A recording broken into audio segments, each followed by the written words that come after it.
Dice, creo que ya está grabando. Bueno, sí, me dice que ya está grabando. Buenos días. Seguimos con el curso de bases de datos espaciales y hoy vamos a hablar dentro del modelo entidad-relación, vamos a hablar de elementos muy importantes como son la integridad y los procesos de normalización. Ya iniciando en el tema, hablamos de las reglas fundamentales de integridad.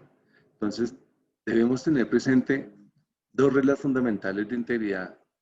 Una es la regla de integridad de entidad y la otra es la regla de integridad referencial. Hablando de la primera, de regla de integridad de entidad, establecemos que ningún componente de la llave primaria en una relación puede aceptar valores nulos. Esto quiere decir que en un modelo relacional no se registra información acerca de algo que no se puede identificar. Entonces, esto aplica para las relaciones base, aplica para la llave primaria, no necesariamente para todas las otras, para las candidatas tiene que aplicar. Y también es importante tener presente que la llave primaria debe ser no nula. Entonces hay varios elementos que nos conllevan a esto. Eh, lo primero sería es que, como siempre, la llave primaria debe servir para que nosotros identifiquemos un elemento y nos debe funcionar para que sea de forma inequívoca. Si nosotros aceptamos tener valores nulos, pues solo nos funcionaría una vez si nosotros aceptamos que que solo un registro pueda ser nulo. Y aún así, sin embargo, es de una forma incorrecta identificar un registro que no tiene un identificador. Entonces, solo en ese caso nos serviría, pero aún así no es lo suficientemente válida esa aceptación, que yo acepto un registro que no tenga una forma de que yo lo pueda identificar. Entonces, ahí nos implicaría en ese daño o esa afectación que podríamos llegar a tener. Imagínense donde tuviéramos varias personas que no tengan un documento de identidad. ¿De qué forma nosotros los identificamos? Si en nuestro país, básicamente nos basamos en el documento de identificación para, para identificar a las personas. La otra regla de integridad es la integridad referencial. Esta establece que los datos no deben contener valores, perdón, estaba haciendo la prueba, no deben contener valores de llaves foráneas que no coincidan. Esto significa que para que un valor no nulo de llave foránea no nulo, no hay un igual en la relación de la tabla de referencia. En términos simples, decimos que si B referencia A, entonces A debe existir. Es como que nosotros siempre que nosotros vamos a tener en nuestra tabla, que nosotros lleguemos a tener un campo que sea llave foránea, este debe ser referencia a algo que sí exista en esa llave principal. Si los estudiantes están tomando un curso y están en una tabla donde estamos almacenando la relación de estudiantes y cursos, tanto el estudiante tiene que existir en su tabla específica de estudiantes como el curso debe existir en la tabla específica de cursos. Ya un poco más adelante vamos a ver algunos ejemplos al respecto. La llave implica que la llave foránea debe coincidir con la llave primaria, eso es importante también tener presente, y la llave foránea y la integridad referencial están definidas en términos de la otra. Entonces quiere decir que nosotros no podemos explicar una sin mencionar la otra. Nosotros no podemos llegar a tener, o no podemos hablar de llaves foráneas si no estamos implementando claramente la llave, la integridad de entidad. O sea, no podemos hablar la una si no estamos haciendo referencia directamente a la otra. Las dos. La llave foránea se basa principalmente de la llave principal y de la referencia de integridad de entidad. El concepto de llave foránea. Un atributo es una llave foránea, FK, de una llave primaria y solo si satisface las siguientes condiciones. Entonces, cada valor de esa llave foránea es totalmente nulo o totalmente no nulo. O sea, no puede o no puede tener valores nulos, pero no solo una parte, sino totalmente. Existe una entidad base, esa que se llama relación 1, con una llave primaria de tal que cada valor no nulo de la llave foránea es idéntico al valor de la llave primaria en alguna tupla de la relación. Entonces, la llave foránea y la llave primaria de referencia deben ser definidas en el mismo dominio. Sin embargo, los nombres de los atributos pueden ser diferentes. O sea, nosotros tenemos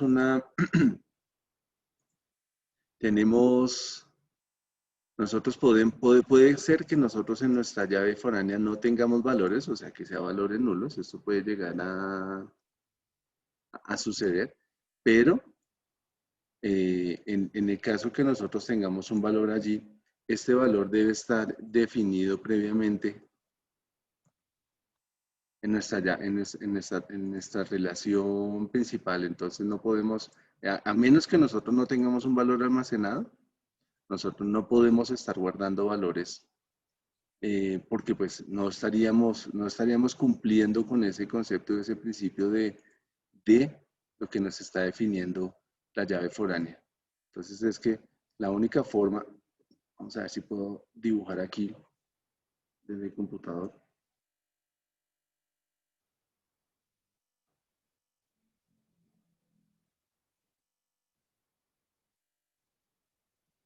La única forma de que yo pueda tener valores en la tabla, que yo pueda tener un registro en la tabla azul, es porque previamente ese registro ya está almacenado. Estamos hablando acá como nuestra llave foránea. Solo puedo almacenar valores allí si ya previamente existen dentro de nuestra tabla, de nuestra referencia dentro del padre.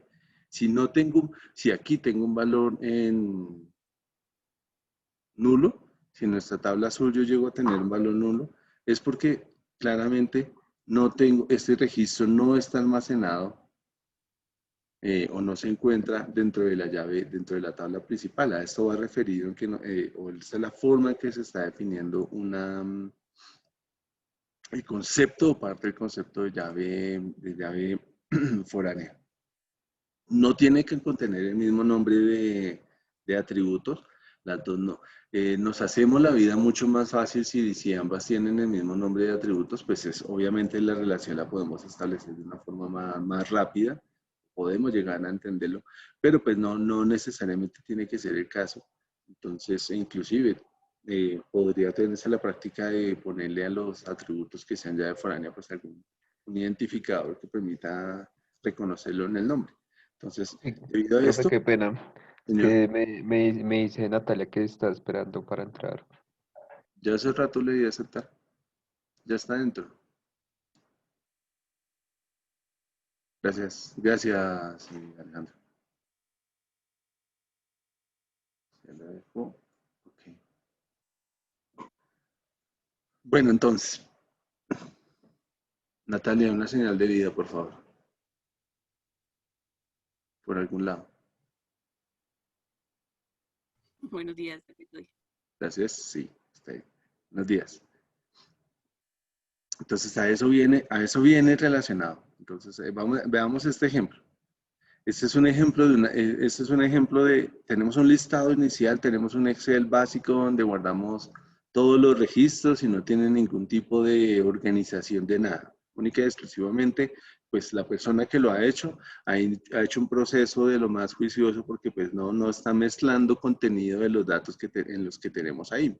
Por ejemplo, la información de salud, o sea, la EPS está en un campo específico, no se está mezclando.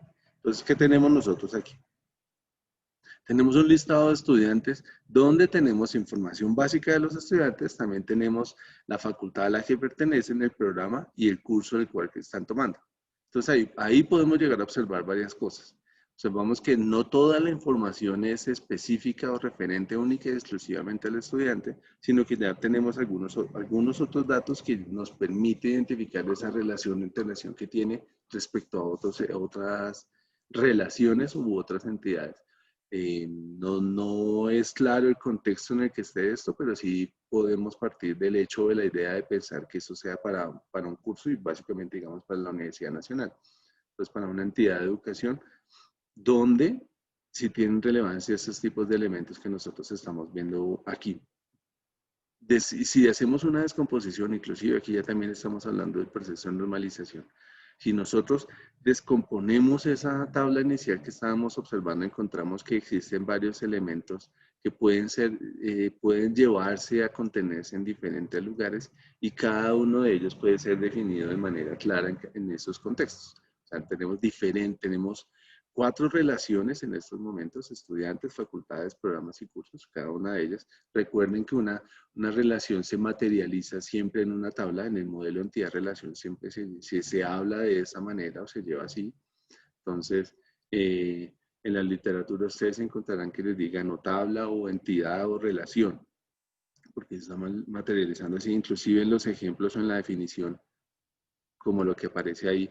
SR1 también nos está hablando específicamente de ese caso. Entonces, por eso es que lo nombro de esa manera. Entonces, podríamos llegar a decir que tenemos 4 tablas por los 4 colores que les estoy mostrando, donde ya podemos empezar a separarlo para establecer y tener claridad respecto al tema de la llave foránea, que es el tema en el que nos permite manejar la claridad y la integridad de lo que nosotros debemos buscar.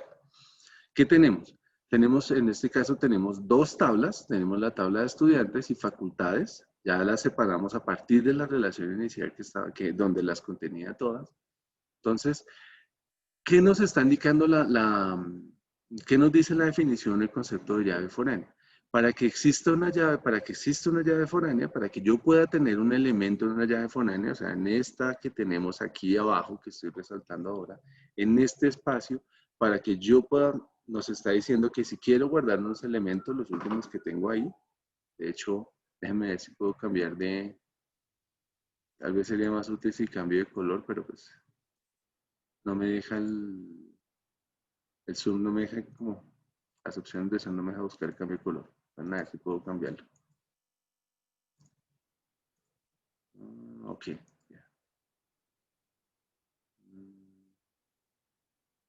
Justo fui creativo de colores en esa diapositiva. ¿Sí se entiende este color? ¿Sí hace contraste respecto a los otros? Vamos acá. Sí, profe. ¿Se entiende, Ahí. profe? Listo, gracias. Sí, muchachos, por favor, ayúdenme, que yo sí me siento en una sesión de espiritismo. ¿Hay alguien ahí? Nadie reacciona. Natalia, manifiéstate desde lo lejos, Desde el más allá. del más allá. Sí. Entonces, tengamos eso presente. ¿Qué nos dice la definición?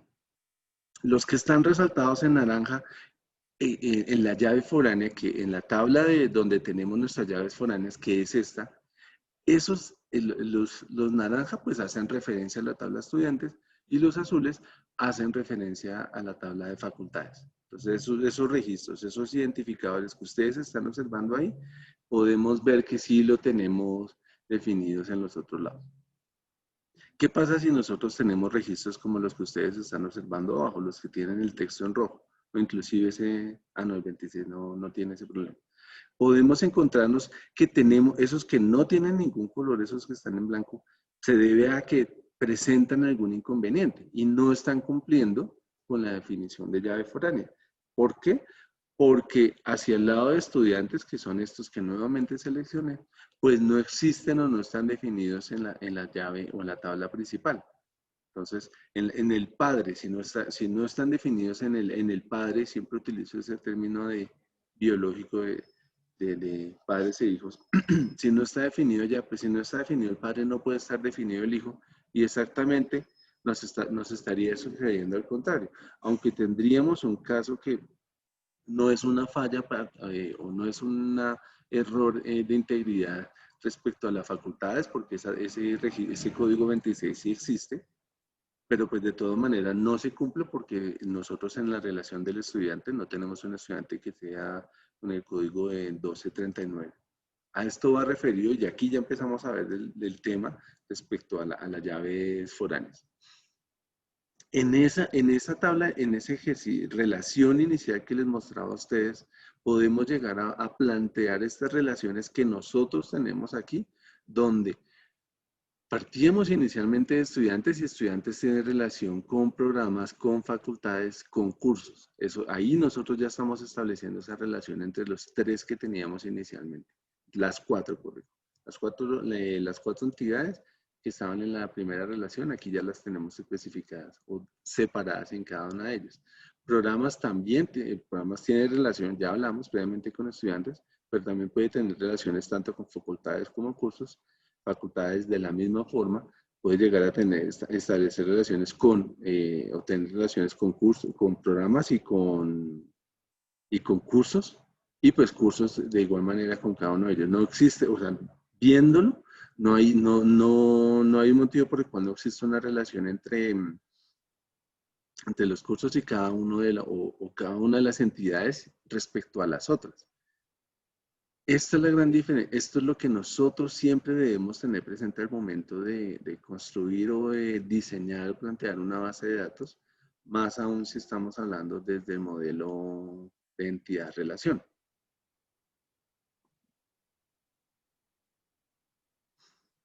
¿Hay alguna pregunta respecto a esto?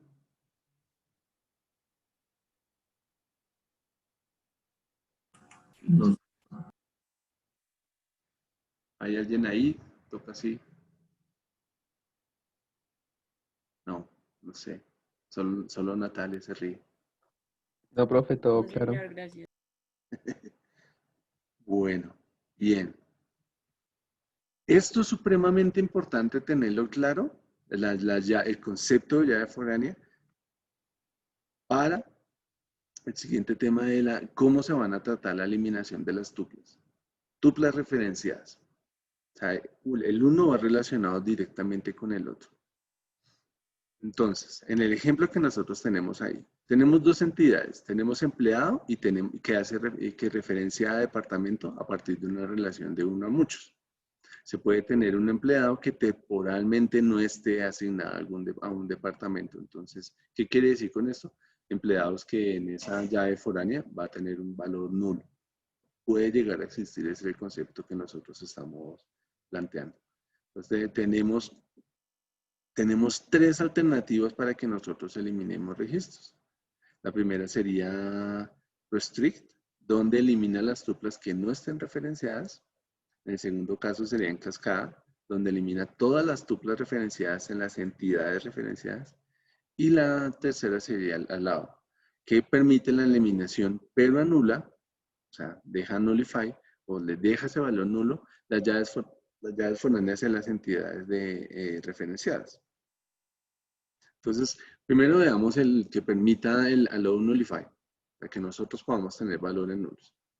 Esta es una práctica supremamente riesgosa o irresponsable porque ponemos en entredicho la integridad de la base de datos al permitir que nosotros tengamos en registros huérfanos o que tengamos registros que no tienen una referencia coincidente. Entonces, en el caso que estamos hablando de empleado y departamento, al eliminar el registro de que nosotros tenemos de departamento sobre la base de datos, anularíamos todos los valores de aquellos empleados que pertenezcan a ese departamento. En este escenario, o desde esta perspectiva, en este ejemplo, es que se podría decir que se permite que temporalmente un empleado no tenga un departamento, porque puede ser en el caso de, como en este, donde se estén haciendo esas modificaciones, pero, sin embargo, eso no significa que no sea irresponsable o riesgoso esa práctica que se esté realizando, a que nosotros empecemos a tener eso. En el tema que en el ejemplo que estábamos viendo previo, donde veíamos la tabla de estudiantes, o la relación de estudiantes con todos estos programas, nosotros tenemos esta relación inicial donde decimos que tenemos programas por un lado y facultades por el otro. Y tenemos una relación donde única y exclusivamente la materializamos con estos dos atributos, que sería el ID del programa y el ID de la facultad. No tenemos absolutamente nada más. Podríamos tener alguna otra cosa definida, pero pues en este caso no. Entonces tenemos este escenario donde estamos viendo esta relación. Si nosotros permitimos valores nulos, nos puede suceder algo como lo que está acá. Eliminamos, ya no está ese registro que teníamos previamente, donde era la maestría en ingeniería. Este es un ejemplo, hablando de la maestría en ingeniería. Si ustedes se fijan, ya no aparece acá, era un registro que estaba ahí. Y entonces, el hecho de que nosotros permitamos que se tenga valores nulos, esa low nullify, nos conlleva a esta práctica que estamos observando ahí, donde esta relación ya empieza a fallar. Porque en el caso, aquí en este caso, nosotros estamos aceptando un valor nulo. Resulta que eliminamos ese programa. Pero, ¿qué sucede si nosotros ya no eliminamos no solo la maestría en ingeniería, creo que fue sí, maestría en ingeniería, sino que también decidí eliminar la especialización en análisis espacial? Entonces significaría que este registro también sería nulo. Entonces, fíjense que nosotros en nuestra tabla que estamos teniendo, en la relación que tenemos ahí, entraríamos ya a un conflicto mayor porque empezamos a tener registros donde el programa es nulo, pero si hay un dato de facultad. Y se vuelve mucho más peligroso porque ya no estamos hablando de una facultad, sino estamos hablando de dos facultades y hay dos registros en los cuales no tenemos valores. ¿Qué quiere decir? Nosotros estábamos hablando, cuando nosotros tenemos dos registros nulos, ¿estábamos hablando de la maestría en ingeniería o estábamos hablando de la especialización en análisis espacial? ¿Cuál es? No sabemos. Pero sí tenemos claro que si nosotros tenemos más de un registro nulo, en esta relación ya empezamos a tener conflictos muy serios en cuanto a realmente a qué le estaba apuntando, a qué estaba haciendo referencia. Eso es un ejemplo claro siempre de la forma en que nosotros intentemos eliminar, permitiendo valores nulos, a lo nullify. Profe, Señor. ahí en ese ejemplo, pues eso que está pasando ahí es lo que yo creo que pasa en todo lado y es que así sea digamos en este caso que es un programa, supongamos que el programa existía, pero por presupuesto se acabó. Sí. Eso no quiere decir que no haya existido en el tiempo y que no existan estudiantes que hayan salido de ahí. Entonces yo no sé si por eso es que ahora aparece el campo que es como activo 1-0, que lo que ya hace es no borrar el registro, sino pasarlo de 1 y 0 para conservar como la historia. Y la trazabilidad pues en el futuro, ¿no? No sé. Sí, lo que dice Gabriel es muy cierto, señor Santiago. Lo que pasa es que Jamie está tratando de entrar de nuevo a la sesión. Gracias. Sí, ya la vi, gracias. Va a tocar dejar esta ventana con los nombres de ustedes más en esta. Bájala bien chiquitica que me salga solo como una notificación. Ustedes no la ven, pero a mí sí me hace estorbo dentro de mi escritorio. Entonces ya la tengo ahí porque me pasa eso. Alguien se intenta conectar y no me sale una notificación. Pero gracias por avisarme. Lo que dice Gabriel es muy cierto. O sea, eso suele pasar. O sea, la dinámica llamémoslo de todo negocio, debe permitir la posibilidad de que en algún momento algo deje de existir. Pero, o llamémoslo de otra manera, deje de estar activo, como creo que también lo dijo.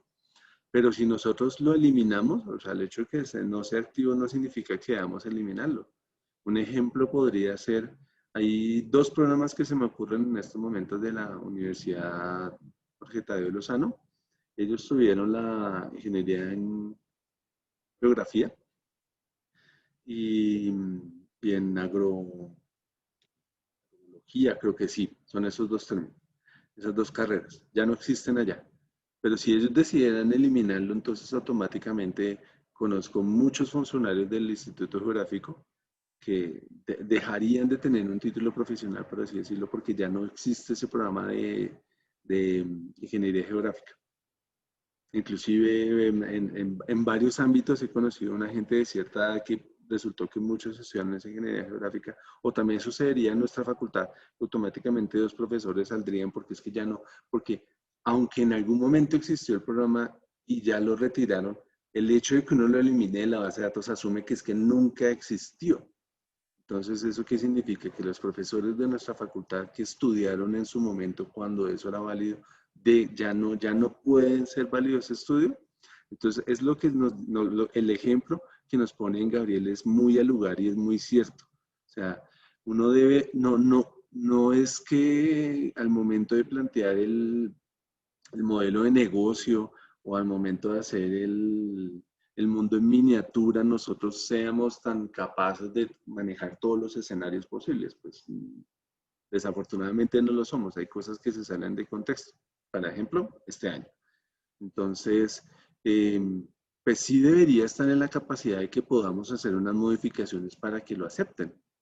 Ahí vendría un caso. Y puedo darles otro caso específico de que las cosas se acepten. Sucede con nosotros los profesores dentro de la facultad.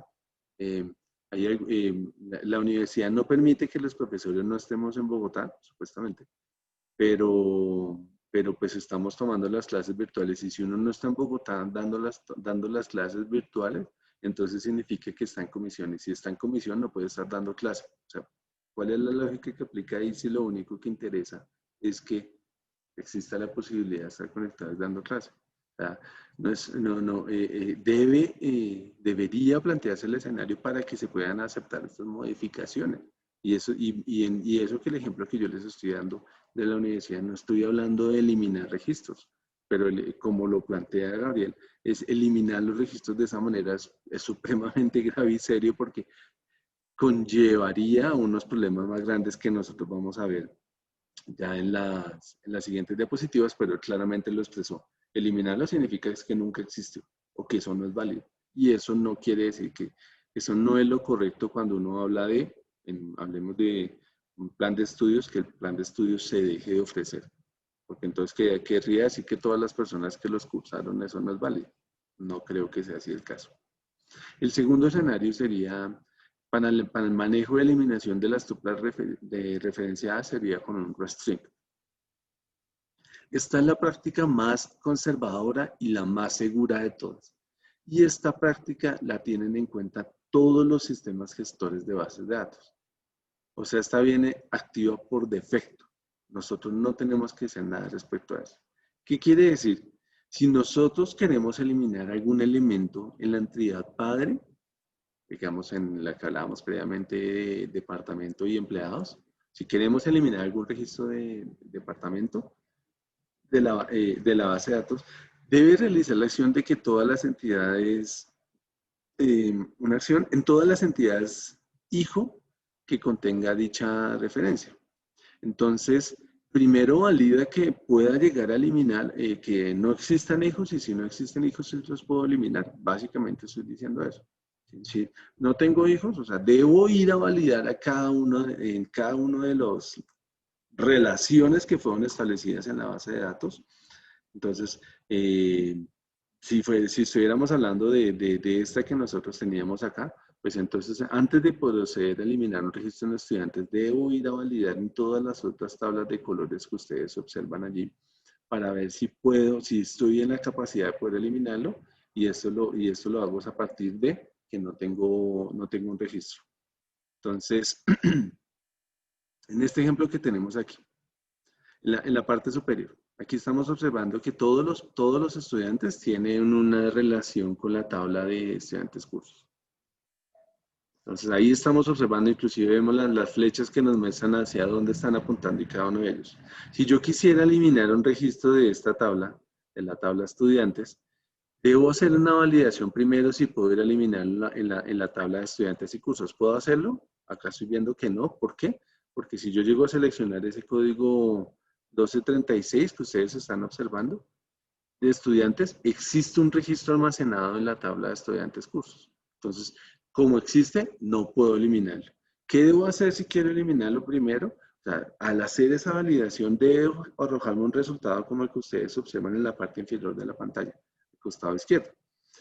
Busco nuevamente por ese código 1236 y resulta que no existe un registro en la tabla de estudiantes cursos. Como no hay un registro, solo hay relación en esta, o el caso que sucede aquí que estamos viendo sería lo mismo que nosotros tendríamos respecto a todas las otras relaciones o tablas en las que existan. Como no existe ninguna, pues sí puede proceder a eliminarlo. Entonces, en este caso sí sería válido. Eso podríamos ponerle un chulo ahí diciendo que sí lo puede eliminar porque ya hizo el chequeo de ir a observar si existe o no. Como no existe, pues ya puede proceder a eliminar ese registro. Entonces, finalmente, Yo eliminé el registro, que es lo que ustedes observan ahí, y no tengo ninguna afectación respecto a esa tabla, porque pues ya no hay no hay un registro que contenga esa relación 1236 que estábamos viendo. Esta es la forma más segura de hacer los cambios, hacer ese tipo de novedades. Por eso es que por defecto todos los sistemas gestores lo traen activo. ¿Es claro esta forma de manejar la eliminación de registros?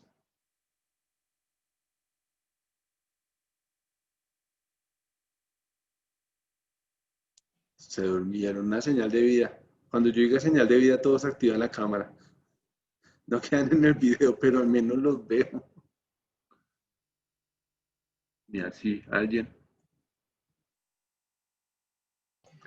Yo les he dicho que... Ah, bueno, sí. Si hay alguien ahí, bueno. Ok, no hay dudas. Ah, gracias, Natalia. Ahí veo un chulito.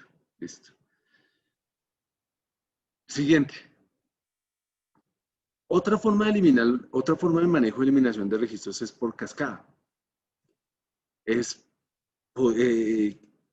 Debe ser manejada con mucho cuidado y puede ser potencialmente peligroso cuando se usa sin discreción. Siempre que nosotros eliminemos, puede ser peligroso. El hecho de quitar registros puede conllevar a problemas serios en lo que nosotros tengamos en una base de datos. Pero más aún si lo estamos haciendo con esta técnica. El hecho de que nosotros trabajemos en cascada, o a qué viene es que cuando yo elimino un registro, él automáticamente va y busca toda su descendencia y la elimina. Esta estrategia no es prudente en el caso de empleados y departamentos, porque al momento de que nosotros eliminemos un departamento, no queremos eliminar a los empleados que hacían parte de esta. Y ahí viene como un poco a lo que decía, si nosotros tuviéramos esta misma práctica en la que planteaba ahora Gabriel, cuando nos hablaba de que por el hecho de que ya no exista algo no significa que nunca existió. Si nosotros utilizábamos por cascada eliminar los programas académicos, pues que ya los cerraron en alguna entidad de educación superior, automáticamente, si usamos cascada, él va a eliminar todos los registros, tanto sin lugar a dudas, eliminaría estudiantes como eliminaría profesores, creo yo, la relación. Entonces, pues, no es lógico y no es prudente que nosotros hagamos ese tipo de cambio de esta forma. O sea, sí se va a hacer, pero si en el momento en que nosotros lo hagamos, deberíamos tener cuidado de cómo lo hacemos. Entonces, digamos, tenemos este ejemplo que ustedes observan ahí. Ya estamos hablando de eliminación de un estudiante que fue expulsado de la universidad, el estudiante que está con el registro amarillo. Si nosotros no habilitamos la eliminación por cascada, no solo va a afectar la tabla de estudiantes, sino va a ir a afectar cada uno de los otros en relaciones que tenemos ahí. Su relación respecto al ID de programa, su relación respecto a la facultad y su relación respecto a los cursos a los que estuviera tomando. Entonces, en este caso, la universidad o el centro de educación superior quiere desaparecer a este estudiante porque pues, es supremamente negativo, por eso fue expulsado y tenerlo en sus registros o en sus bases de datos, entonces al momento de eliminarlo, voy a proceder a eliminarlo en absolutamente todos. Si los borran todos, pues ya no nos queda ya no nos aparece en ningún lugar. Cuando nosotros habilitemos el cascade, aunque realmente se está ejecutando única y exclusivamente sobre esta línea, cuando yo ejecuto un eliminar, lo hago sobre la tabla estudiantes, el efecto inmediato es que él viene y se irradia donde todos los otros, que es como lo que tenemos ahí. Que entonces ahí haría eso, nos borra los registros de todos los otros que nosotros teníamos almacenados dentro de nuestra base de datos y nos produce un resultado donde la persona nunca existió. Ese es el ejemplo que nosotros tenemos con cascada. ¿Hay preguntas respecto a la eliminación de registros? Profe, el evento, digamos que de cascada, ¿tiene una jerarquía o puede iniciar desde cualquier tabla? No, siempre se debe hacer en jerarquía desde el superior para que arranque hacia abajo. O sea, del elemento más superior que usted vaya a eliminar, sí, el elemento más superior es que usted tiene que ejecutar que el valle los borre. Porque pues, si usted le dice eliminar acá, pues él buscaría si existe alguna otra relación donde contenga ese elemento. Pero él no le va a arrancar a hacer hacia arriba. Esto no pasa. Él no se va a devolver hacia los rangos superiores para ir a buscar y eliminar en cascada. Él borra desde el punto en que usted le diga en adelante. Necesito eliminar un registro, este registro. Hágalo en cascada, de ahí en adelante arranca a buscar todo lo que tenga en descendencia para eliminarlo. A eso va referido el orden y la jerarquía.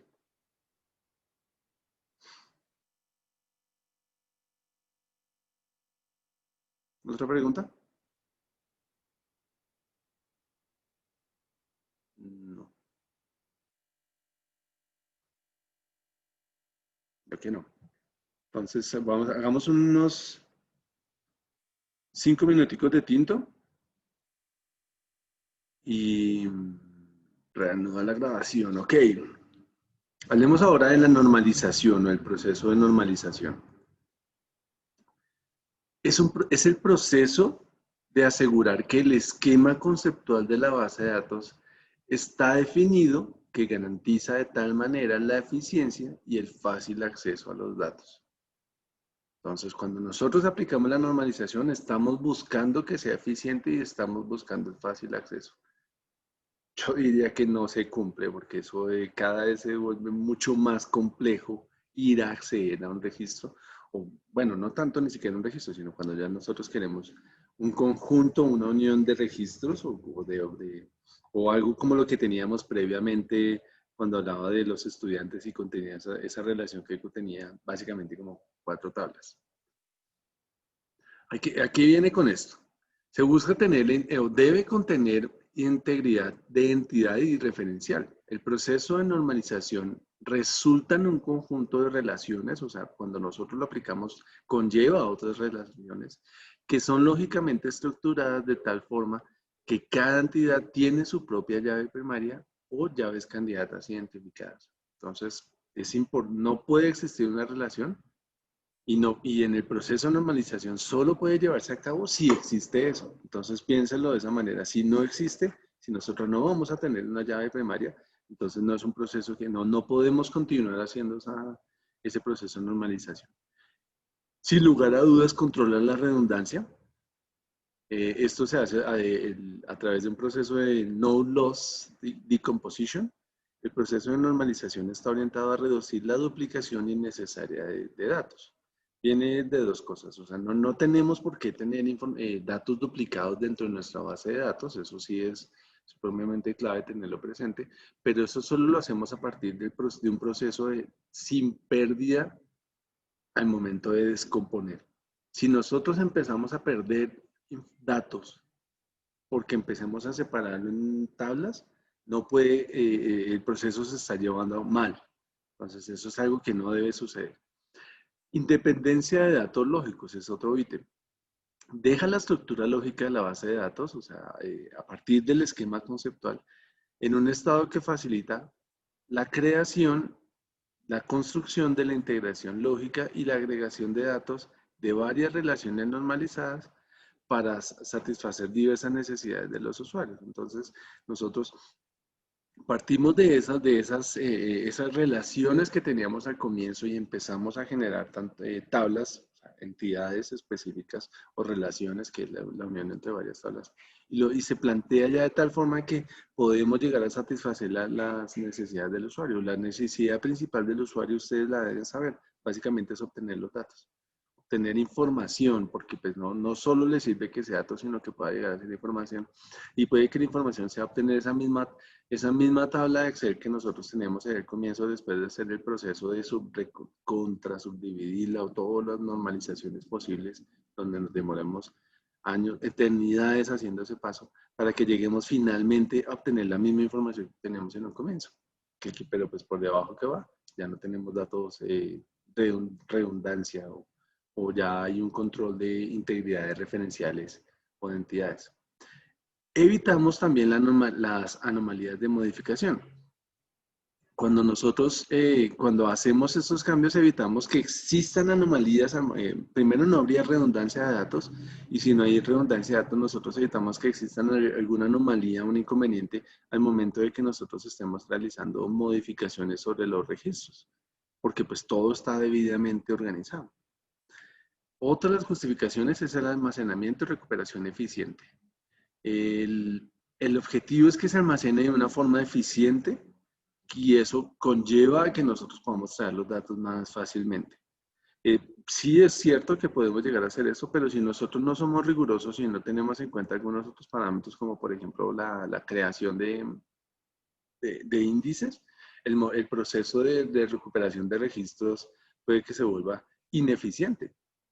Ineficiente porque el sistema gestor pierde mucho tiempo tratando de ir a acceder a la base de datos, a traer los registros que nosotros antes teníamos en uno solo.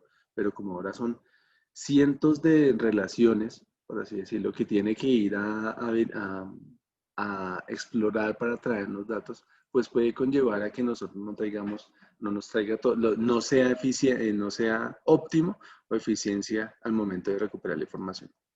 ¿Qué problema que nosotros tenemos en las ausencias? Nosotros tenemos, cuando no existe normalización, podemos tener que tengamos anomalías de modificación porque tenemos redundancia de datos. O sea, el mismo registro se puede presentar en varios lugares. Varios lugares puede ser no solo otras tablas, sino puede ser en la misma tabla en la que nosotros tengamos el registro. Entonces, ¿qué podemos tener? ¿A qué van esas anomalías de modificación? Una de inserción, no podemos agregar datos cuando se quiere hacerlo porque hay que esperar a unos datos futuros debido a la forma como está estructurado. La anomalía del borrado. Queremos eliminar unos elementos o unos datos que no son deseados, pero terminamos borrando lo que sí queremos tener. Anomalía de actualización. Al momento de actualizar algunos aspectos, necesariamente significa la actualización de otros aspectos. Entonces, ahí cuando queremos trabajar sobre unos, estamos modificando realmente ese es otro. Entonces, esos son los problemas que nosotros nos enfrentamos. Hay falta de acceso fácil a los datos, se inhibe el logro de independencia lógica de los datos, se compromete la integridad de los datos. Entonces, fíjese que son muchos elementos por los cuales nosotros debemos plantear esos procesos de normalización. Todo parte desde una dependencia funcional. Entonces, siempre tenemos esta la notación, o sea, esta forma como ustedes observan ahí, la notación, lo que estoy resaltando, de cómo se escribe, la forma de nosotros especificar una base de datos o las tablas. Entonces nosotros partimos del concepto de dependencia funcional, donde decimos que un atributo B es funcionalmente dependiente del atributo A y se escribe de esa forma que ustedes observan acá. A flecha B, o sea, A determina B. Esa es la forma que nosotros debemos leerlo. Donde si cada valor de A en esa relación tiene precisamente un valor de B en cualquier tiempo y en cualquier lugar. Entonces, ¿hay algo que nosotros podamos relacionar respecto a esto? ¿Hay algo que nos pueda decir sobre esta dependencia funcional? Esto que nosotros estamos hablando aquí en este momento, ¿qué ejemplo verían ustedes para eso?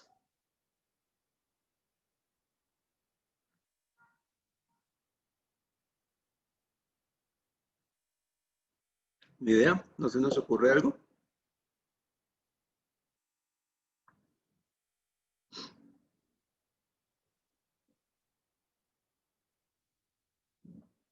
Bueno, pues básicamente estaremos diciendo que dentro de esa dependencia funcional o de que los valores del atributo B sean determinados a partir de A, pues estaríamos hablando casi de la llave primaria de un registro, porque la llave primaria de un registro nos debe conllevar a obtener o podemos ir a identificar cualquier otro elemento dentro de ese registro que nosotros estemos almacenando. También Entonces, si nosotros tuviéramos en ese escenario, que es el ejemplo inclusive que estamos hablando aquí, o sea, nosotros cuando ya hablamos de la tabla que tenemos de empleados donde tienen unos atributos ahí claramente establecidos, cumplen con la definición de dependencia funcional, porque si nosotros tenemos el dato del ID empleado, podemos ir a obtener la información de la base de datos del nombre, del apellido, del departamento en el que trabaja y etcétera. Pero solo, o sea, si se está cumpliendo la dependencia funcional, si a partir del ID empleado podemos ir a acceder a lo otro. Si no podemos hacerlo, entonces tenemos que entrar a revisar esa relación que nosotros estamos estableciendo. Esto es supremamente importante en la dependencia funcional porque aplica en cada una de las relaciones y en cada uno de todos los procesos de normalización. Cuando ustedes empiezan a subdividir o a separar la tabla, hablemoslo así, la tabla grande la empiezo a separar en pequeñas tablas. De esas tablas más chiquitas, todas ellas deben cumplir siempre con esto. En el caso de que nosotros lleguemos a una tabla donde no se cumpla que exista la dependencia funcional, entonces el proceso ya podría decir que se excedió de estar dividiendo la tabla porque no existe una dependencia funcional o no parto de tener un elemento que me pueda llegar a definir los otros. Entonces a eso va. Ese es uno de los elementos supremamente importantes a tenerlos presentes. El otro sería la descomposición sin pérdida. Nosotros podemos llegar a descomponer una relación o separarla o la descomposición sin pérdida en múltiples, mínimo 2 relaciones, de tal forma que las nuevas relaciones puedan recombinarse para producir el original. No hay una pérdida de datos en la descomposición respecto a esa relación inicial. Entonces veamos la tabla primera que tenemos, o sea, esa relación 0, desde donde parte todo. Esta relación 0 es la que nosotros tenemos aquí, que es lo que ustedes están observando en la parte de abajo. Tenemos un proveedor, tenemos un identificador de un proveedor, tenemos un nombre, tenemos un identificador de un elemento, tenemos un nombre de ese elemento, cuántas cantidades de ese elemento hay, el estatus del proveedor y la ubicación. Y la llave primaria son dos, son el ID proveedor y el ID item. Entonces ahí podemos identificar esas cosas. O sea, estos dos nos están diciendo que son la llave primaria, pero si ustedes se fijan, podemos llegar a separarlo de la forma como lo estamos observando acá en esta diapositiva. Nuevamente planteamos las dos llaves primarias, pero ya ustedes lo alcanzan a ver bien ahí, a pesar de mi mal dibujo, donde podemos llegar a establecer que hay dos entidades como tal por separado, o sea, el proveedores y los ítems que ellos están ofreciendo, y cada una de ellas puede llegar a establecer una relación específica. O sea, nosotros dentro del ID proveedor vamos a obtener una información única y exclusivamente del proveedor. O sea, el ID del proveedor se encarga de hablarme de la ubicación, del estatus y del nombre. Y cuando yo tengo un ítem, voy a referirme respecto al nombre. Aquí vendría, o este me serviría para hablar de ese ejemplo de lo que nosotros estábamos viendo acá de la dependencia funcional.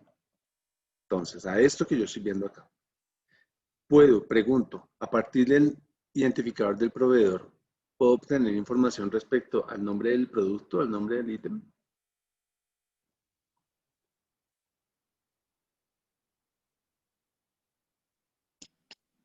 Yo digo que no, profe, ¿Por qué no? porque se necesita, o sea, se necesita la llave conjunta, o sea, las dos y de ítem y de proveedor para poder llegar a ese, no solo una, que sería y de proveedor. ¿Qué otra? Sin hablar, digamos, no hablemos en términos de bases de datos, como ya lo estás haciendo. ¿Hay algo que tú me puedas complementar a lo que ya dijiste? Porque lo que dijiste está bien. Pues que no tiene una relación directa la información del nombre del ítem con lo que se refiere ahí de proveedor. ¿Por qué no? Em, ¿Por qué crees que no? Vuelvo y digo, no base de datos, ya normal, vida normal. porque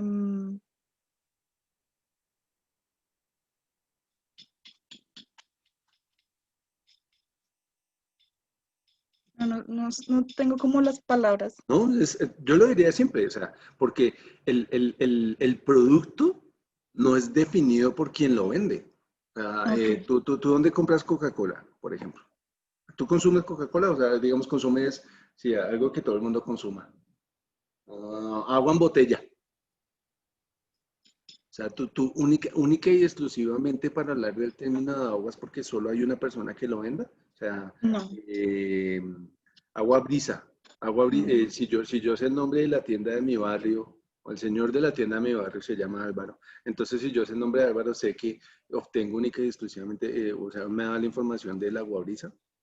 Ya tú estás diciendo que no. Entonces, ahí Ujú. también viene, o sea, de esa forma podemos verlo, o de esa forma lo presento aquí en este ejemplo.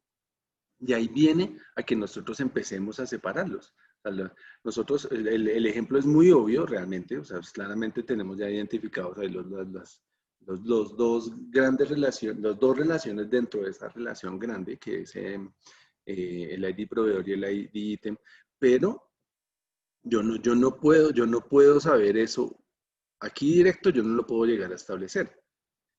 ¿Qué necesito de los dos? Como tú estabas indicando, yo necesito saber del proveedor y del producto como tal para que yo pueda saber cuántos elementos hay de ese producto. Eso sí yo lo necesito, o eso sí lo puedo llegar a terminar a partir de ese proveedor y el producto.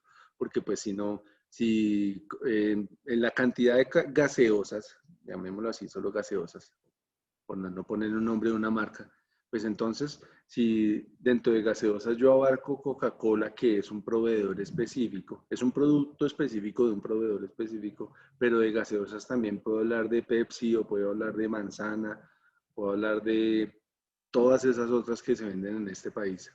Entonces, sí puedo tener la cantidad de gaseosas como tal, pero cuando yo ya entro a mirar específicamente de Coca-Cola, bueno, entonces Coca-Cola sí va como a un proveedor. Y si hablo de manzana, que son productos postobón, entonces estoy hablando de otro proveedor.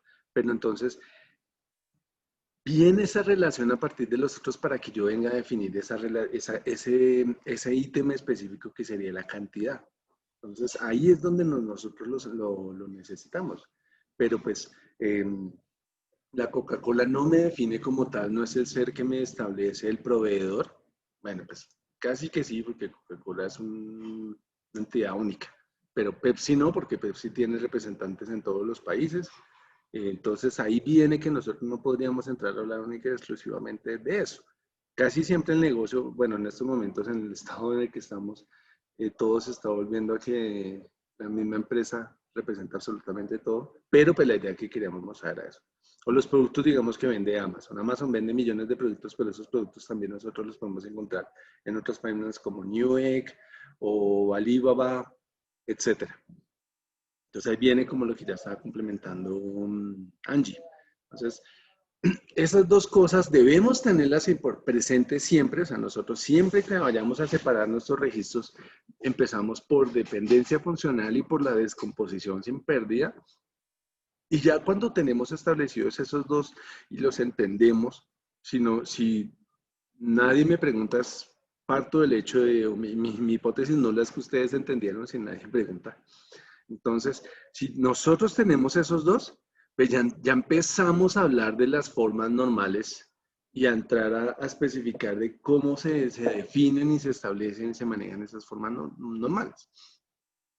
Una relación está en una primera forma normal si todos sus atributos son atómicos y cada atributo pertenece o está establecido o puede llegar a ser definido por un único dominio. Y cada registro tiene una relación o está caracterizado por una única llave primaria. Entonces son varias cosas las que nosotros debemos tener presentes. La primera, la atomicidad de los registros. Significa que cada atributo se define en un solo dominio y almacena un único valor para cualquier relación de la tuba. Un único valor puede ser una cadena de texto grande. Eso sí, tengámoslo presente, por favor. Pero pues esa cadena de texto me da una característica específica de ese atributo y aparte de eso, de ese elemento, si yo tengo un atributo que me permite almacenar ese tipo de información, pues por algo será. Hablemos, sí sucede en las plataformas de hojas de vidas de personas, hay un campo donde uno puede poner su perfil y el perfil es supremamente abierto, ¿no? A cada quien define su propio perfil según como quiera presentarse a sí mismo y la experiencia profesional y académica que tenga. Entonces, es grande, o sea, porque uno puede poner múltiples cosas, experiencia, donde ha trabajado, etcétera. Si no sabe manejarlo, pues de pronto escribe cosas que no debería. Pero el atributo no tiene que ser un único registro, ¿no? Claro, no es un único valor como, qué sé yo, digamos en mi caso, catastral, pues no, o magíster, pues no, o sea, ingeniero, no, o sea, todos esos son incompletos. O sea, sí puede ser grande, pero es su mínima expresión porque yo no puedo separarlo y volverlo mucho más pequeño, porque no puedo volverlo más pequeño, pero también debo tener presente que no puedo volverlo más grande y que pueda tener múltiples valores. Ejemplo más simple es si nosotros tenemos fecha de nacimiento. La fecha de nacimiento es un único valor. No vamos a tener, por más de que hayamos tenido experiencias que nos haya cambiado la vida o que hayamos vuelto a nacer, como dicen algunas personas cuando superan ciertas complicaciones de salud serias o pasaron por un accidente o experimentaron un accidente, cuales realmente les cambia la vida. No significa que realmente volvieron a nacer, no. Es una única fecha. Si nosotros tuviéramos más fechas allí, pues no cumple con ese concepto de atomicidad, entonces deberíamos tener otros atributos donde guardarlos. Esta definición, la de primera forma normal, conlleva explícitamente al cumplimiento de la regla de integridad de entidad. Entonces eso es muy importante. No pueden haber valores nulos de llave primaria y no pueden existir tuplas con valores repetidos de llave primaria. Entonces, por lo cual, básicamente, casi que todas las relaciones deben estar en la primera forma normal. Es la más fácil de todas para empezar. O sea, nosotros, inclusive la de estudiantes, la que teníamos ahí, es donde nosotros partíamos de esa. Este es un ejemplo simple de una tabla de clientes. Si nosotros queremos almacenar más de un número por un cliente, o sea, como en este ejemplo que ustedes ven ahí donde lo pongo en rojo, pues ahí ya no está cumpliendo la primera forma normal, básicamente, porque tenemos más de un registro, o sea, eso no es atómico. ¿Qué debemos hacer si queremos hacer eso? Pues nos tocaría algún cambio como lo que estoy mostrando en estos momentos, que sería tener un segundo o un tercer atributo de teléfono, por así decirlo. Entonces, si quiero poder llegar a tener la posibilidad de guardar más de un registro allí, entonces nos tocaría de esa forma. Entonces, ese es el cambio que nosotros debemos hacer, pero la estructura que es esta, se me fue el puntero, ya volvió, perdón. Esta estructura sigue siendo la misma, lo que cambia es que nosotros estamos teniendo esto acá. La gran diferencia dentro de las bases de datos relacionales, una de las diferencias respecto a las bases de datos relacionales y no relacionales es que la base de datos relacional tiene que ser estricta, como lo que ustedes están observando acá, y si yo quiero agregarle un nuevo elemento, tiene que aplicarse absolutamente para todos, como los que estoy haciendo ahí. Entonces, en las no relacionales, no importa que ustedes lo tengan como está acá o como está aquí arriba, ambas son totalmente válidas. No tienen restricciones y no le está diciendo que el segundo registro o el otro está incorrecto. Es flexible en cuanto a la estructura de almacenamiento. Pero sin lugar a dudas, en mi opinión, no quiere decir que nosotros no hagamos ejercicios o trabajos como la normalización de los datos, porque en el fondo lo que se busca es en la normalización, lo único que se busca es evitar la redundancia. Eso sí, minimizar redundancia, eso sin lugar a dudas. Si nosotros no manejamos ese tipo de cosas, pues ¿qué clase de base de datos estamos teniendo? ¿Duda? No, profe. Gracias. Ok, segunda forma normal. Esta se cumple si nosotros estamos cumpliendo la primera. Parte de ahí. ¿Qué es lo otro? Cada atributo no llave es totalmente dependiente de la llave primaria. Y se considera un atributo no llave aquellos que no hagan parte de la llave primaria. Entonces, de ese primer ejemplo que nosotros teníamos, de esa tabla completa que nosotros tenemos, podemos llegar a separarlo. O sea, en este caso, no, la primera que nosotros teníamos ahí, casi que todas cumplen esta. Entramos a separarlo en esta segunda forma normal de esas tres tablas, porque y nosotros inclusive ya lo estuvimos viendo en esa gráfica que teníamos los rectángulos en naranja y donde teníamos las flechas donde distribuíamos las relaciones. Tenemos una primera de proveedores, tenemos una segunda, porque en orden así está la segunda, está bien. La segunda sería la de ítems y la tercera sería la relación entre proveedores y productos. Esa sería nuestra tercera relación. Esa es la forma en que nosotros podemos llegar a descomponerlo. Y si ustedes lo ven, o sea, el hecho de que nosotros lo descompongamos de esa manera, los datos siguen existiendo, los datos no se han modificado.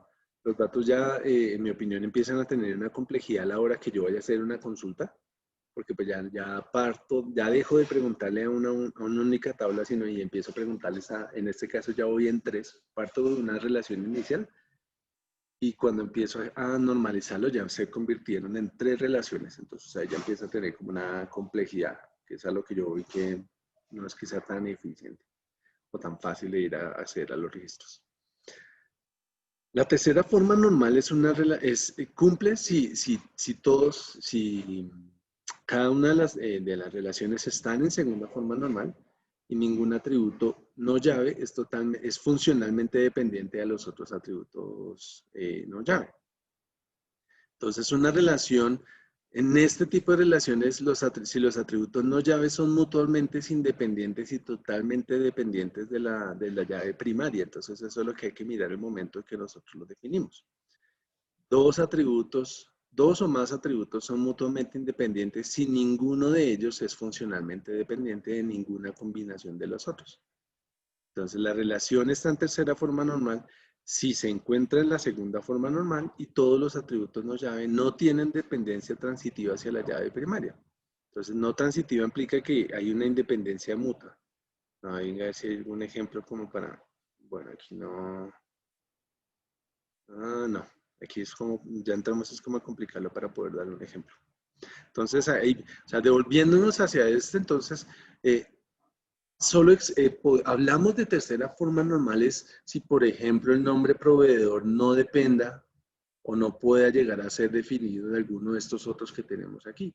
O, cambiémoslo, no nombre proveedor, nombre ítem. Va a llegar a ser definido alguno de estos.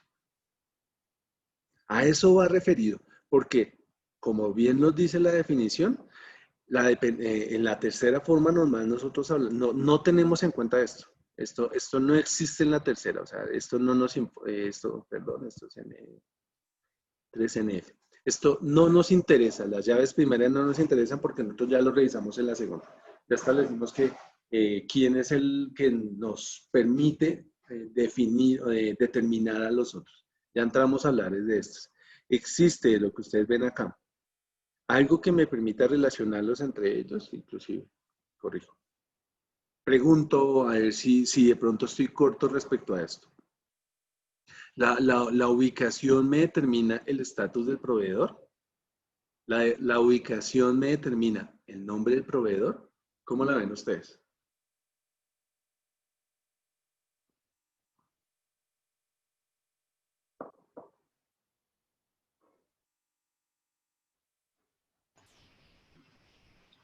No, no lo determina, profe. ¿Por qué crees que no? ¿Por qué la ubicación no me determinaría ninguno de los otros dos? Pues digamos que una empresa puede cambiar la ubicación y no cambia el nombre ni cambia el estatus de la empresa. La lógica de negocio es así, ¿cierto? O sea, no leemos por qué.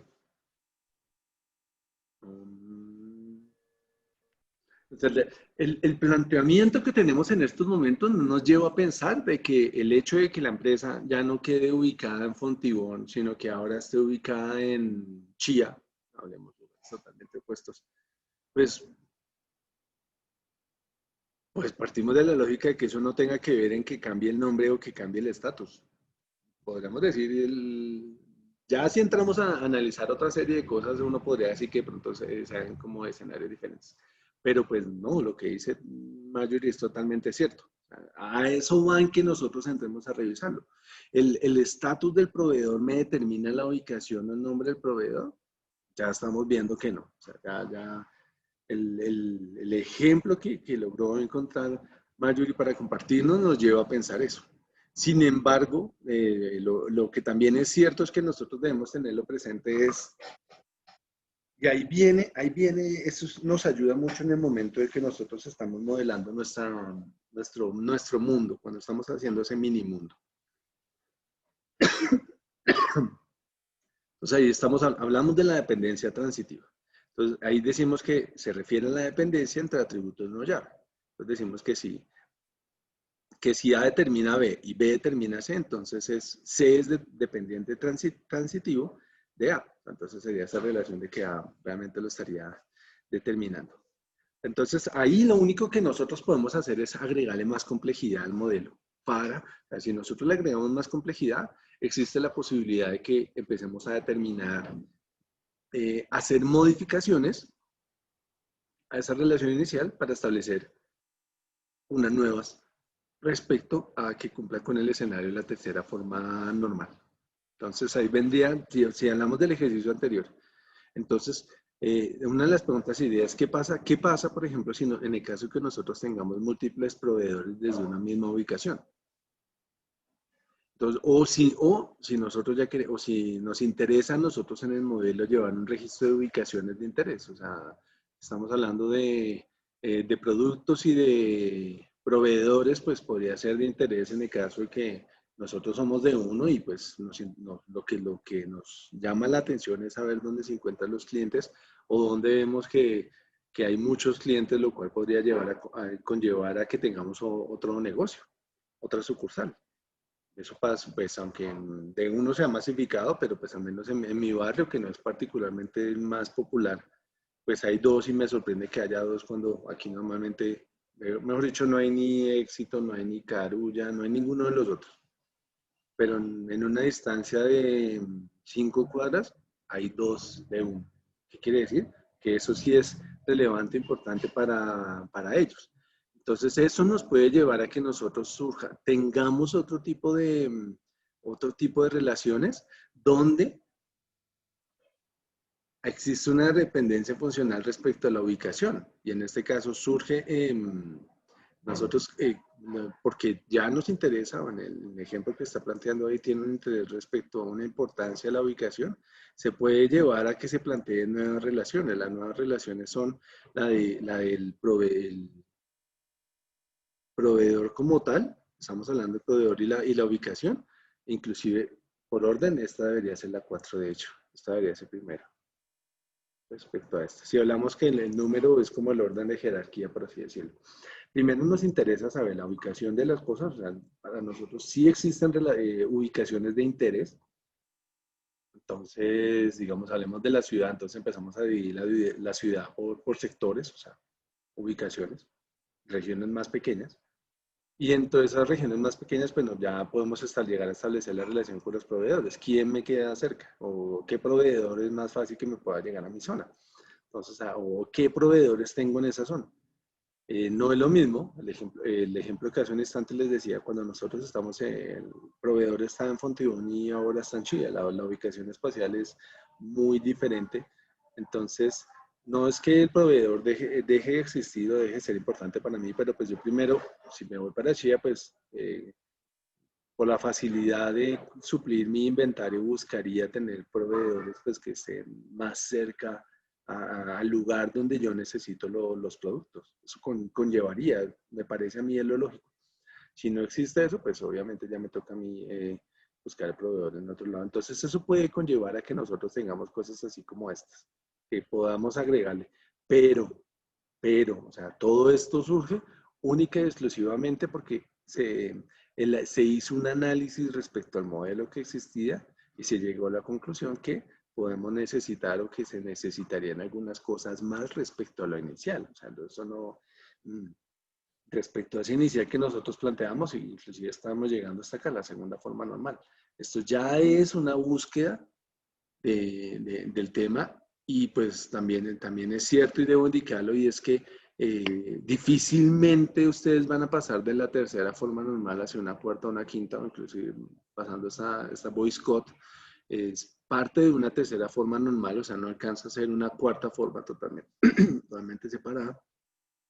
Pero entonces, en muchos casos, el sistema se queda o llega hasta tercera forma normal. O sea, yo debo decir, y es lo que he conocido, y con colegas que he hablado respecto al manejo de base de datos, casi todos, o sea, no me han dicho, no me han presentado ejemplos en la vida real, ¿no? O sea, de sistemas donde hayan llegado a estos tipos de normalidades, cuarta o quinta, de la sexta, después de la quinta en adelante no están oficialmente definidas, entonces para algunos una sexta es diferente respecto a otros.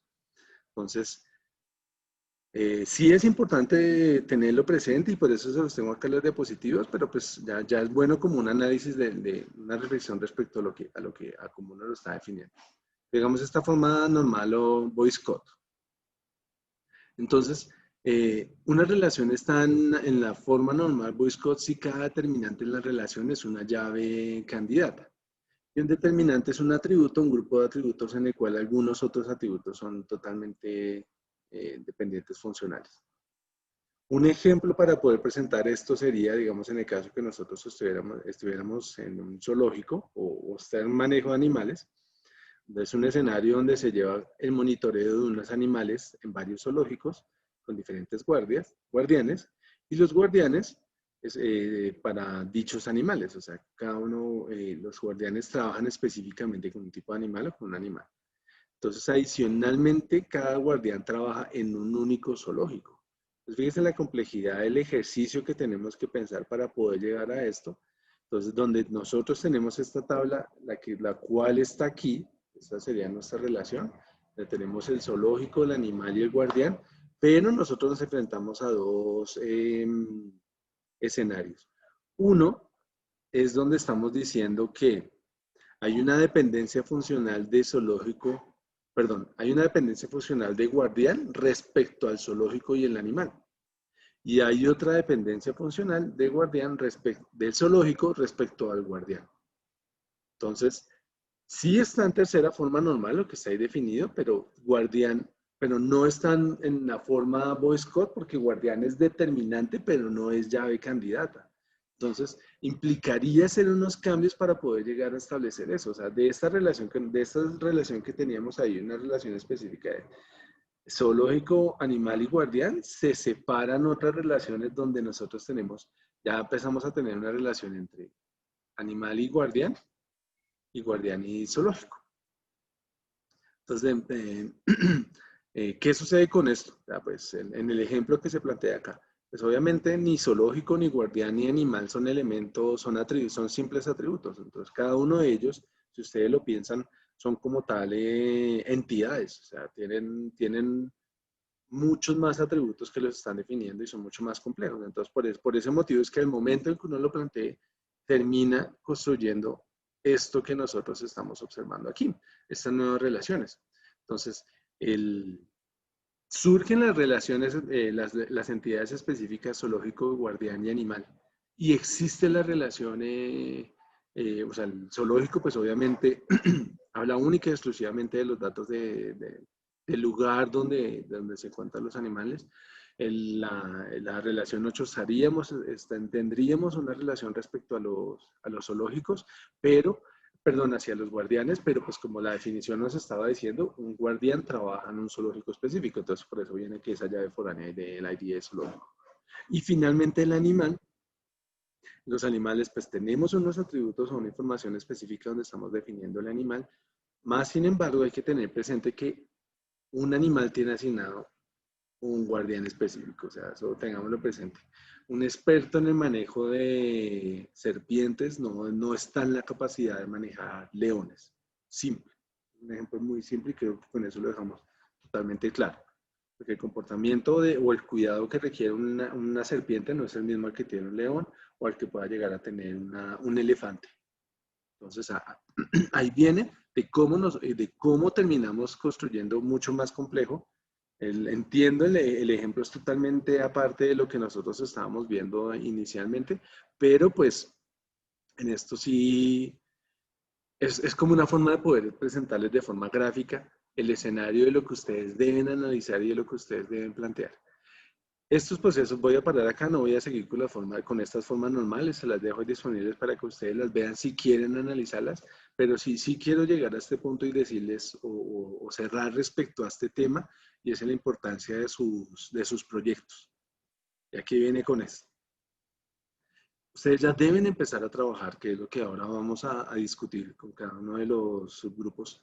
De hecho, hacemos en plenarias y si siguen los grupos como tal, pero pues ya cuando tienen, recuerden que la primera parte es como el problema o eso que van a trabajar.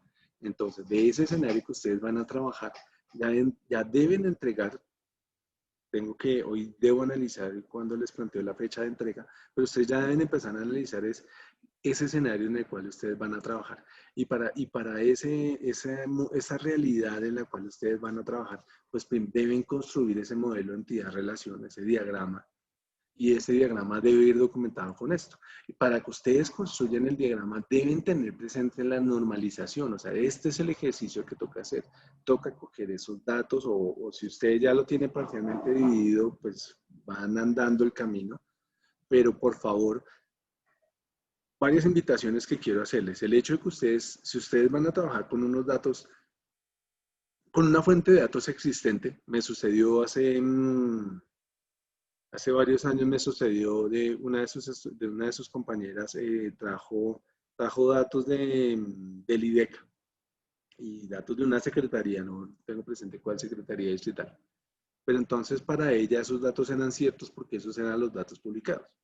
Entonces, no quiero que ustedes hagan eso, sino que ustedes deben estar en la capacidad de hacer el análisis y determinar si esos datos son ciertos o si es necesario hacer un proceso de normalización y separarlos. Porque es que eso es una de las partes del trabajo que se debe realizar. Hay que analizar si efectivamente esa representación de la realidad sí es o pues debe ajustarse a lo que ustedes necesitan. Eso sin lugar a dudas. Y de hecho, inclusive, en este ejemplo del zoológico, con estas tres relaciones que nosotros tenemos ahí, no dudo en que estemos en la capacidad de llegar a plantear esta relación que existe acá. O en lo que previamente nosotros estábamos hablando aquí de la segunda forma normal, pues no quiere decir que, o inclusive en este ejemplo que nosotros tenemos acá, cuando nosotros lo empezamos a descomponer y a generar las nuevas relaciones, al final vamos a llegar a este ejemplo que tenemos aquí completo, donde tenemos todos los registros, eso es lo que podemos consultar. En esto se basa mucho, o a esto va enfocada la primera parte del trabajo, donde en la definición de la que nosotros hacemos de esos elementos, de separarlos, o sea, descomponerlos y llegar al caso donde nosotros ya lo tengamos dividido, pero pues no solo estemos planteando el problema, no solo presentemos la relación, sino que también presentemos cada una de las tablas que tenemos. Entonces ahí cuáles son los registros, cuáles son los atributos que tiene, cuál es la forma del atributo. Esto va enfocado hacia eso, el proceso de los conceptos que hemos hablado hoy de las integridades se ven aplicados directamente en la normalización. La normalización lo tiene presente y la normalización es un paso supremamente importante antes que nosotros construyamos la base de datos. Si nosotros no hacemos un proceso de normalización, pues para eso lo guardamos en un Excel y no nos complicamos la vida.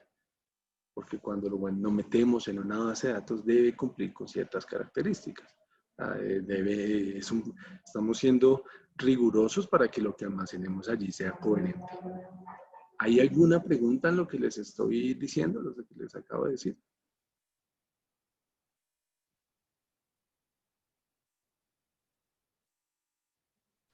No, señor. No, cero preguntas. Ok. Bueno, entonces, ¿no hay preguntas? Bueno, lo dejo ahí, les dejo ahí disponibles ahí el material para que ustedes lo miren y encuentren otros ejemplos de definiciones y pues, presentaciones de formas normales. Inclusive estos ejemplos es ya realmente buscándolos porque no los he visto así en la realidad. Si quiero preguntarles ahora es respecto, aquí en plenaria en todos es respecto a sus posibles proyectos. No entran en detalle que me hablen de ellos o presentarlos, sino más es por saber si los grupos siguen estando como como se plantearon o si se van a separar los grupos y si los van a cambiar. O si quieren presentar ideas para formar otros grupos. Y esto es una pregunta abierta que si dejo de compartir lo primero que hago es que dejo de compartir mi escritorio. Si quiero es que... no, esto no quiero ver notificaciones. Ya no les estoy compartiendo, ¿no? Corrijo. Lo que sí quiero y sí espero es verlos que activen sus cámaras y que al menos me manifiesten si van a seguir así con los grupos que empezamos a hablar en la sesión pasada, o si alguien quiere pedir la palabra y alguien quiere comentar algo de sus grupos antes de que continuemos, antes de que arranquemos más tarde a hablar en cada uno de esos pequeños equipos de cómo van, qué traen, qué dudas tienen y cómo van avanzando esos proyectos.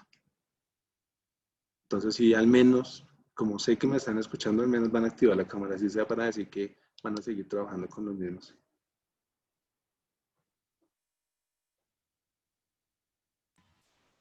Profe, Sí. pues creo que nuestro grupo está bien. Ok. Gracias, Natalia. O sea, Natalia, Alejandro y William.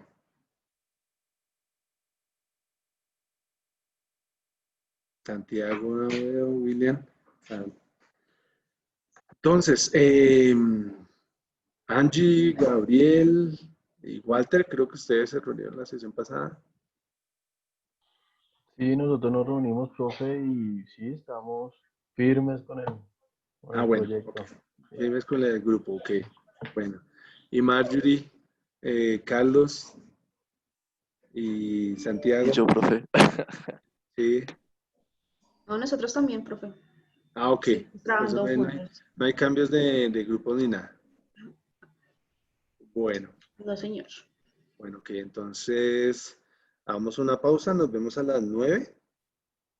Y ya me empiezo a reunir con cada uno de los grupos. Entonces, arranco con el grupo 2. Que la vez pasada inicié con el 1. Creo que fue así, ¿cierto? Entonces, arranco con el 2 a las 9. Son 3 grupos, entonces tenemos más tiempo. Yo les abro los break rooms de una vez para que ustedes ingresen allá. Y son 2 horas entonces son 120 minutos. Tenemos bastante tiempo con cada espacio, con cada grupo. Nos toca de 40 minutos, está bien, ¿no? Entonces, no, más bien les dejo. No sé si ustedes ya se han reunido en el transcurso de la semana entre ustedes o no. No, entonces más bien veo que no. Profe, pues nosotros lo que hicimos fue empezar a redactar el problema y los objetivos. Ok, bien. Entonces, más bien lo que voy a hacer es 30 minutos con cada uno de ustedes. Eso significa que les dejaría media hora libre. Entonces, a las 9:30, mejor dicho, hacemos la pausa. Yo a las 9:30 me conecto con el grupo 2. Ahí tienen un espacio para que entre ustedes discutan, si quieren hacer desayuno de trabajo mientras van analizando el tema, para que no cogerlos tan crudos, porque pues para los que no hayan trabajado, o sea, a las 9:30 me conecto con el grupo 2, a las 10 me conecto con el grupo 3 y a las 10:30 me conecto con el grupo 1. ¿Hay alguna duda u observación? ¿O pregunta o algún cambio que quieran, algo así? No, profe. Ok, listo. Entonces, ya habilito esos espacios para que ustedes estén ahí dentro. Y me voy comunicando. Por favor, estén pendientes del chat por si hay alguna novedad o algo así, bueno, del Slack o inclusive dentro de los pequeños grupos, porque creo que no hay forma de que ustedes me respondan. No, más bien Slack. Listo. Entonces, nos vemos más tarde en cada uno de los espacios. Ahí les envío un mensaje a cada uno de ustedes. Bueno, profe. Bueno, Listo, ahora hablamos. profe. Que esté bien. Igualmente.